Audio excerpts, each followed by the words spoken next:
क्या आप भी गले में स्कार्फ इसलिए लगाकर रखती हैं क्योंकि आप नहीं चाहती कोई आपके गले की थायराइड में हुई गांठ को देखकर आपके गले को घूरने ना लग जाए? अगर आपका जवाब हाँ है तो ये वीडियो डेफिनेटली आपके लिए है। मैं डॉक्टर अरुण गुप्ता हूँ। आज मैं फिर से बताऊंगा कि थायराइड की स्वेलिंग जो बिनाइन थायराइड नोड्यूल्स की वजह से होती है, उसके unique treatment thyroid thermal ablation के बारे में, जो एक पेनलेस, स्कारलेस और सेफ प्रोसीजर है और जिससे आप एक बड़ी सर्जरी को डेफिनेटली अवॉइड कर सकते हैं। थायराइड नोड्यूल्स थायराइड ग्लैंड में होने वाली गांठें होती हैं जो कुछ केसेस में बढ़कर गले से दिखने लगती हैं। थायराइड थर्मल एब्लेशन एक मिनिमली इन्वेजिव प्रोसीजर है जिसमें हम सिर्फ एक सुई के माध्यम से नोड्यूल को बर्न कर देते हैं और नोड्यूल 3 से 6 महीने में धीरे धीरे करके श्रिंक हो जाता है और स्वेलिंग खत्म हो जाती है। देखिए, मेरे पास पेशेंट जो थायराइड एब्लेशन की ओपिनियन के लिए आते हैं, उसमें 70% यंग फीमेल्स होती हैं जो अपने गले को लेकर कंसर्न्ड होती हैं, स्वेलिंग को लेकर कंसर्न्ड होती हैं। मेरे कई पेशेंट्स ने शादी से 6 महीने पहले थायराइड एब्लेशन कराया क्योंकि वो गले में स्कार नहीं चाहती हैं और अपने लुक्स के लेके कॉन्शियस है। थायराइड थर्मल एब्लेशन मतलब कि रेडियो फ्रीक्वेंसी एब्लेशन और माइक्रोवेव एब्लेशन को यूज करके कॉस्मेटिक प्रॉब्लम्स को काफी हद तक सुधार किया जा सकता है। ये प्रोसीजर थायराइड नोड्यूल के साइज को कम कर देता है जिससे गर्दन का नॉर्मल अपीयरेंस आ जाता है, गर्दन सुंदर दिखने लगती है।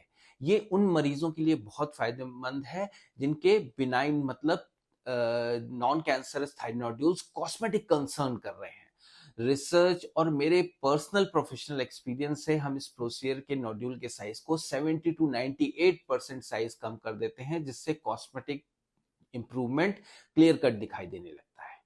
अब कुछ कॉस्मेटिक इंप्रूवमेंट के मेन पॉइंट्स पे डिस्कस करते हैं। सबसे पहला, वॉल्यूम रिडक्शन। देखिए, थर्मल ऑब्ल्यूशन में नोड्यूल्स का साइज काफी कम हो जाता है जिससे वो स्किन के नीचे दिखना बंद हो जाता है और ये कॉस्मेटिक इंप्रूवमेंट सबसे इंपॉर्टेंट पॉइंट है।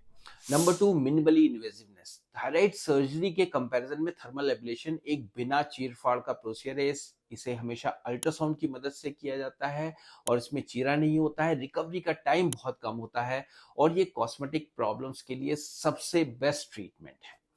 नंबर 3, इम्प्रूव्ड नेक कॉन्टूर। देखिए, नोड्यूल के वॉल्यूम में कम होने से गर्दन का शेप बेटर हो जाता है, गर्दन सुंदर दिखने लगती है। और सबसे number 4 important point, patient satisfaction. देखिए, इंटरनेशनल रिसर्च में देखा गया है कि कॉस्मेटिक कारणों से अगर थर्मल एब्लेशन के मरीज बहुत सेटिस्फाइड रहते हैं as compare to the surgery, क्योंकि ये बड़े नोड्यूल्स को के कारण होने वाली गले में जो हमारी सूजन दिखाई दे रही है उसको ठीक कर देता है, वो भी विदाउट स्कार। देखिए, अब कुछ इंपॉर्टेंट बातें इससे रिलेटेड होती हैं कि सबसे पहले साइज रिडक्शन या कॉस्मेटिक इंप्रूवमेंट इसकी लोकेशन और साइज पे डिपेंड करता है। नंबर 2, फॉलो अप केयर की बात करें तो देखिए, नोड्यूल के वॉल्यूम जांचने और कॉस्मेटिक इंप्रूवमेंट को बनाए रखने के लिए ऑफ कोर्स हम नियम से जो है अल्ट्रासाउंड 3 मंथ 6 मंथ पे करते हैं, लेकिन वैसे तो पेशेंट के रिलेटिव्स और उनके फ्रेंड्स उन्हें पहले ही कॉम्प्लीमेंट कर देते हैं कि गांठ डेफिनेटली कम होना शुरू हो गई है। नंबर 3, पोटेंशियल साइड इफेक्ट्स की बात करें। देखिए, ये इसके साइड इफेक्ट्स बहुत ही कम है।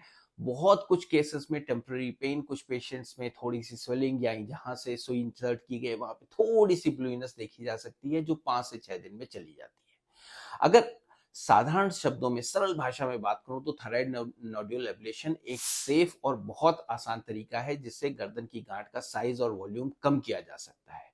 ये प्रक्रिया बिना सर्जरी की जाती है जिससे गर्दन पे कोई निशान भी नहीं पड़ता और मेरे पेशेंट की रिकवरी का कोई भी टाइम नहीं। और देखिए, थायराइड एब्लेशन के बाद गर्दन का शेप सुंदर हो जाता है जिससे डेफिनेटली पेशेंट अपने नए लुक पे प्राउड महसूस करने लगता है। अगर आपके थायराइड एब्लेशन से रिलेटेड कोई क्वेश्चन है तो मुझसे कमेंट सेक्शन में जरूर पूछिए। ये प्रोसीजर कैसे होता है इसके लिए मैंने एक लाइव केस दिखा रखा है, डिटेल में कई सारी वीडियोस बना रखी हैं जिनका लिंक मैं डिस्क्रिप्शन में दे रहा हूँ, आप उनको फिर से देख सकते हैं ताकि आपको चीजें क्लियर हो जाए कि ये थायराइड एब्लेशन एक बहुत ही सेफ और इफेक्टिव प्रोसीजर है।